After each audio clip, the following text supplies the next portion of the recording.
Welcome to another movie plot and enjoy the memories. It begins in a post-apocalyptic future with two survivors wandering the Mojave Desert. Most of humanity was wiped out by a genetically engineered virus, so John and Michael are scavenging but didn't need to be named because they won't be around for very long.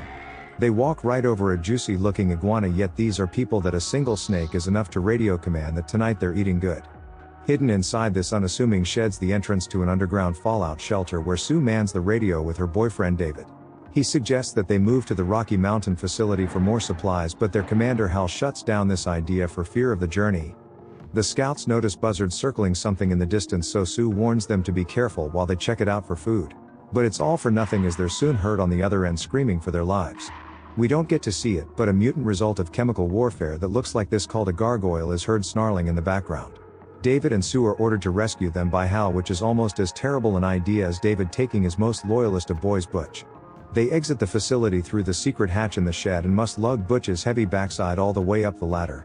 Other survivors include Linda, who takes over the radio controls, and the technician Andre, who drinks some shine with Neil. They drum up conspiracies about whether it was really a gargoyle, but it definitely was, and every conversation these two have goes nowhere. Meanwhile, Sue and David discuss the plague that wiped out everyone who didn't receive a vaccine to stretch out the movie's runtime and push a little agenda.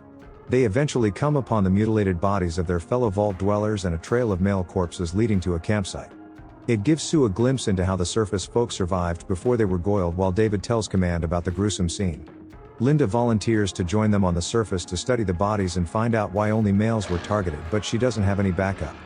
Neil and Andre are too terrified to leave the bunker, but at the risk of looking like cowards they follow Big Balls Linda, who is very much ready to make the journey alone. They never actually have to leave though, as our boy Butch hears something and takes off running after it with his pet humans trailing behind. Assuming that it's an enemy, a trigger-happy David fires his crossbow into the bushes and nearly murders some poor random woman. She's fleeing for her life from a first-person camera presumably operated by one of the monsters, which just up and disappears when Sue arrives. She calms the hysterical Karen, who doesn't say a word and just returns with the strangers to their underground facility.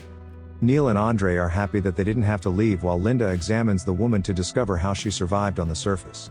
David and Hal continue to argue about the long journey to the Rocky Mountains when Linda announces that Karen's not only immune to the plague but is also 3 months pregnant. This proves there's hope for surviving on the surface, but all Hal thinks about is their food and tells Linda to keep the pregnancy a secret in case they need to terminate it.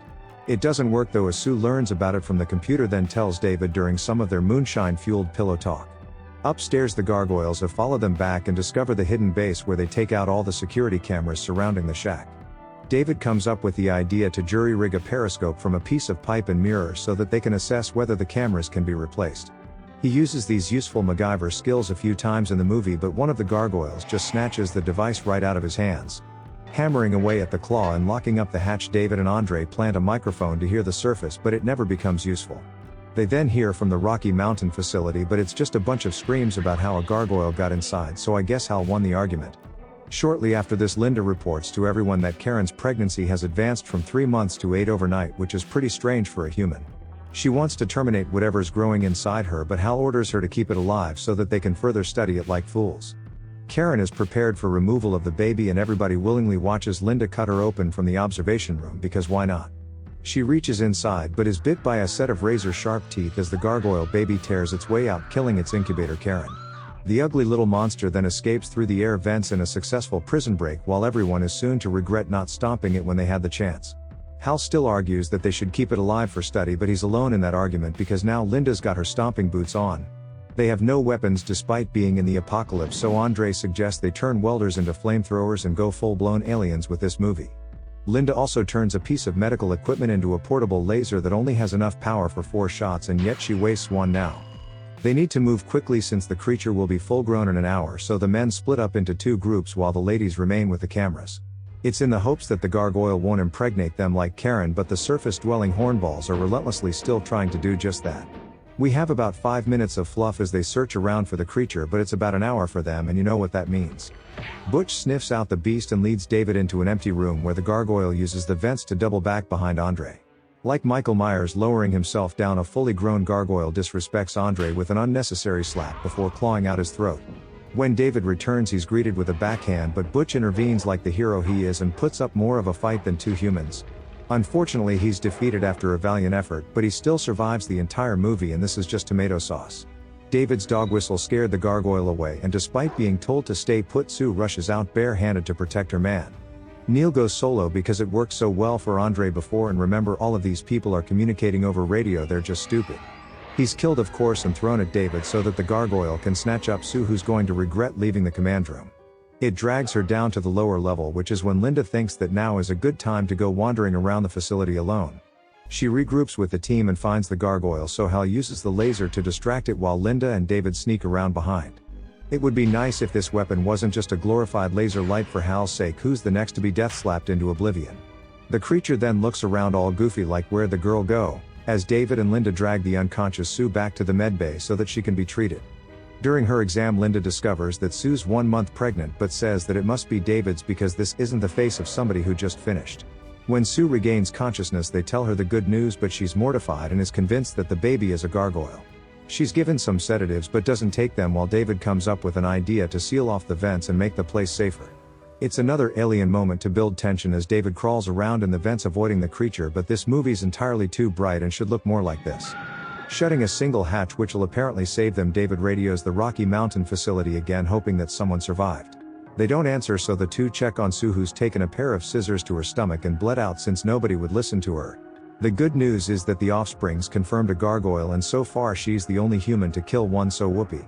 Through yapping about the situation, David and Linda realize the dog whistle must have caused the gargoyle to run away earlier, as they aren't the brightest. David decides to try hunt it down again, so Linda makes him some homemade pepper spray while he takes us through another 5-minute tour of this facility. Meanwhile, Linda plays a high-frequency sound over the intercom to manipulate the gargoyle's movements towards her partner. Unfortunately, a fire breaks out, so David extinguishes it, but I'm not sure that wasn't a trap set by the creature on purpose. It claws at David but is unable to get through his plot armor, so he uses the bottle of mace to disorientate it while he crawls away. We have another MacGyver sequence of David drumming up some makeshift trap, and he lies in wait as the gargoyle recovers. Wandering around with zero awareness, the moronic creature trips a wire that activates a steam vent in its face while David leaps out with a spear. But the attacks do nothing and David's tossed around the room, but luckily the beast forgot how to use its claws because it avoids anything too harmful. Just then Big Balls Linda enters to demonstrate how weak this monster is when she's able to defeat it by herself with a crowbar. David then uses a flamethrower that would have been real handy when it first walked in to set the gargoyle on fire, and then when it collapses he beats it to death.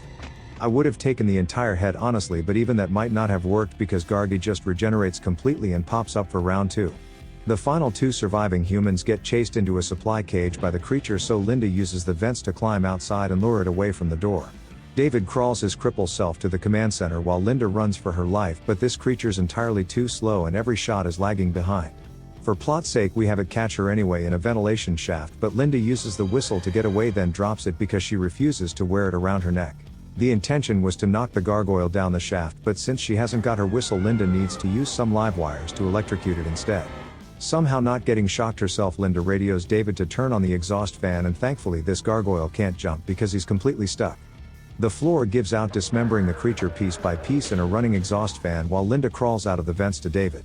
Coincidentally, they re-establish radio contact with the Rocky Mountain base, who survived their own attack with hopefully no pregnancies. Unable to remain at the Mojave facility anymore, they emerge from the bunker emitting a high frequency from a megaphone to hold back the creatures. Once at a safe distance they wait for gargoyles to enter the shed, and these movements make it hard to believe that these things were ever quick. David activates an explosive blowing up the facility before braving the wasteland with Linda and a fully recovered Butch. And the movie ends.